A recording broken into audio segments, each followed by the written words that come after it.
Hey, today I'll be talking about episodes 84 through 86 of RuYi's Royal Love. YanWan gives birth to the 17th prince and is finally allowed to raise her own son. Let's do a quick recap of the princes. First prince got sick and died after Jia told him about his mother's death. Second had that asthma attack, probably thanks to Hailan and Lianxin, and died. Third died of sickness after arguing with the emperor about Rong. Fourth prince got kicked out of the palace for scheming. Fifth prince just died. Sixth prince is alive but dumb. Seventh prince died from the pox as planned by Mei with Jia's backing. Eighth prince is alive but crippled. Ninth prince was a stillbirth after Jia suffered too much trauma while pregnant. 10th prince was shoes and died thanks to YanWan's astrology plot. 11th prince is fine, though a bit damaged by his mom's reputation. 12th prince is fine and he's the only legitimate son. 13th prince was a stillborn thanks to midwife Tian's patented baby turning massages. And then the 14th through 17th princes are all YanWans. 14th and 16th prince got fevers and died not long ago, and so of all the possible crown princes, that leaves YanWan with 2 out of 6. YanWan begins poisoning 12th prince's food, trying to get rid of another prince and increase the odds for her sons even further. She also has 2 daughters. When she gave birth to the 7th princess, the emperor was angry with her at the time and sent the baby to live with consort Ying, who had just had a miscarriage. Her second daughter, the 9th princess, she was allowed to keep. Now that YanWan has all the power, she moves to retake her older daughter, who only knows Ying as her mother and kind of hates YanWan, no doubt thanks to Ying's teachings.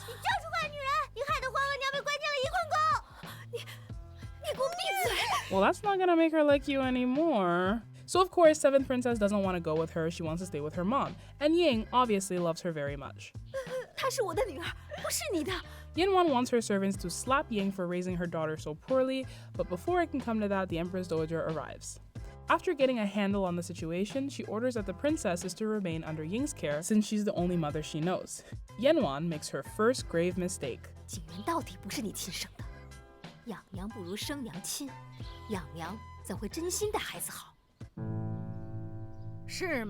You forgot, huh? That the Empress Dowager is not the Emperor's birth mother? She might as well have slapped her in the face. The Empress Dowager is now all the more inclined to let the princess stay with Ying.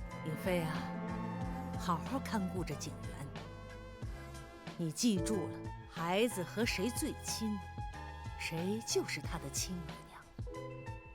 谢太后。 It's moments like this that YanWan's upbringing and education really makes a difference. She's not as used to moderating her speech as the women who grew up in noble families are, and here it bites her in the butt. In fact, the emperor has all but called her a country bumpkin several times. She just keeps getting lucky. 3 times now he's promoted her because he happened to be pissed at someone else. Also starting to see the light is her benefactor, Jingse. She didn't mind using her to get rid of RuYi, but if even regal, intelligent, kind-hearted RuYi couldn't live up to her mother, she would of course never support YanWan taking over the position. 一心只想往皇后位子上爬的人，会怎样教育儿女呢？ RuYi doesn't have long left, but she will not be spending her last days sitting idly by. YanWan's maid is kidnapped and brought in to see RuYi. They try to get her to confess to YanWan's misdeeds, but Chunchan is steadfast and refuses to say a word. In the end, it seems they give up, but really they had another goal in mind. They release her later that night and return her to YanWan unharmed. Chunchan says she didn't say anything, which is totally true, but with YanWan's suspicious and ruthless personality, what would be the logical next move for her after hearing that her maid, who knows every bad thing she's ever done, was brought in for questioning? 主，奴婢真的什么都没说。 This was their real goal. The seed of suspicion has been planted, and as Chunchan knows all too well, YanWan has no qualms about getting rid of anyone who could stand in her way, no matter how long she's known them. RuYi manages to get a message to the Empress Dowager, who meets her at Yongqi's memorial. She asks the Empress Dowager to protect her son, the 12th prince. She doesn't know anything for sure, but based on YanWan's temperament, she knows that she will surely go after him at some point. And she's right, as we know, YanWan's already poisoning his food.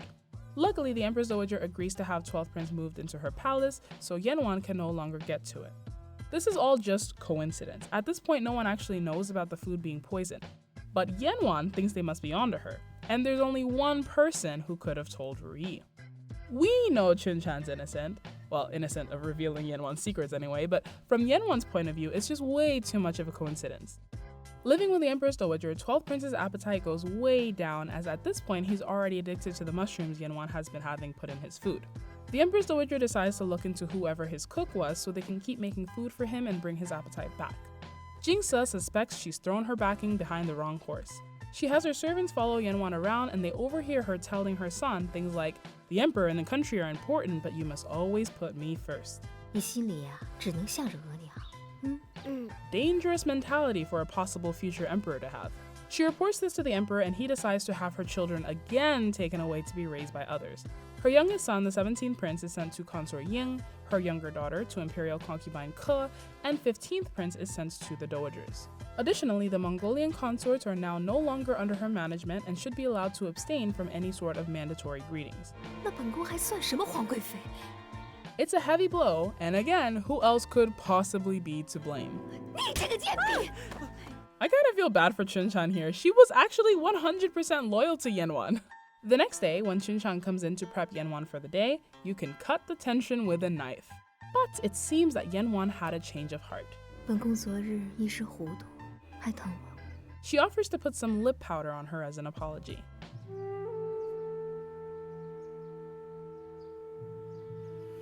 真好看。 So, yeah, that's obviously poison. YanWan sends Chunchan to do some maintenance on her mother's grave, and Hailan, who has been following her, sends Dr. Zhang after her.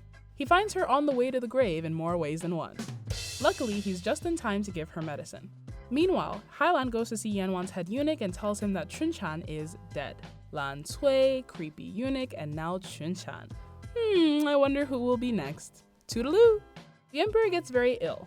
Since YanWan is the de facto empress at this point, the doctors come to her and report that it is not looking good and that he could pass at any moment. The emperor is supposed to have written his successor's name on a slip of paper and hidden it away in case of a situation just like this one. But fearing that the name on the slip isn't her son's, YanWan creeps around in the emperor's room, hoping to find it while he is still unconscious. She finds it and carefully opens the box to find nothing inside. Since he didn't get a chance to write one, she's kind enough to slip in her own piece of paper with her son, the 15th prince's name on it. Ah, gotcha! Finally! YanWan is dragged into his study. The evidence cannot be refuted. I mean, the emperor saw it with his own eyes. 臣妾是看您病重，关心社稷安危。所以就定了自己的儿子。魏燕婉为了自己的儿子，什么事情都做得出来。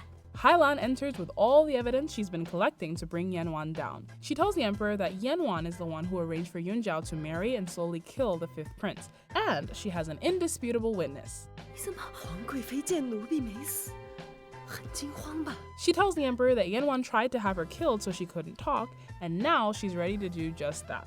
She explains everything that happened, from when YanWan first started bribing Yunjiao's mother, midwife Tian, to her blackmailing Tian into killing RuYi's baby, only to kill her later and pin the blame on RuYi so Yunjiao would want to get revenge on RuYi, and finally having Yunjiao change her name, get close to 5th prince, kill him, and then blame RuYi as her final act of filial piety. Damn, this plan was actually really well put together.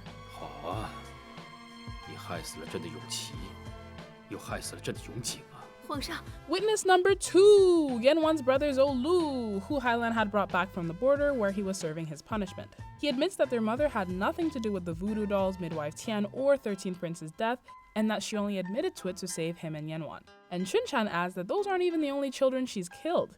10th prince, RuYi's daughter, Ying's miscarriage. 也是皇贵妃一手所为。 And number 3, the most important witness is poor deceased Yunche. Chunchan says YanWan was behind all the rumors about Yunche and RuYi. Hailan brings out the ring, proving that the maid is telling the truth.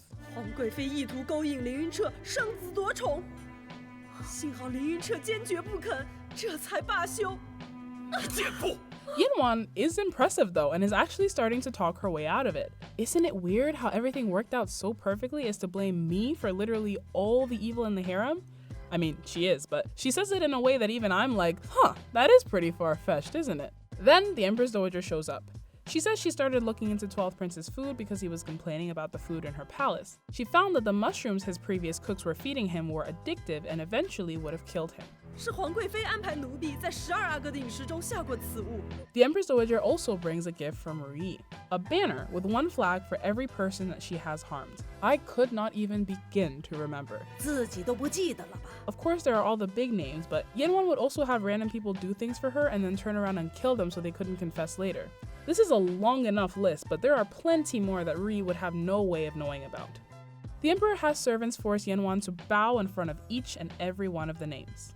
RuYi is still under house arrest and can't watch this take place, which is a shame, but even when she gets the news, 可是去了的那些人，到底还是回不来。yeah, it's all well and good, but it won't bring them back, will it? Finally, the emperor is left alone with YanWan. It's the end for her as he has his servants pour a bowl of poison down her throat.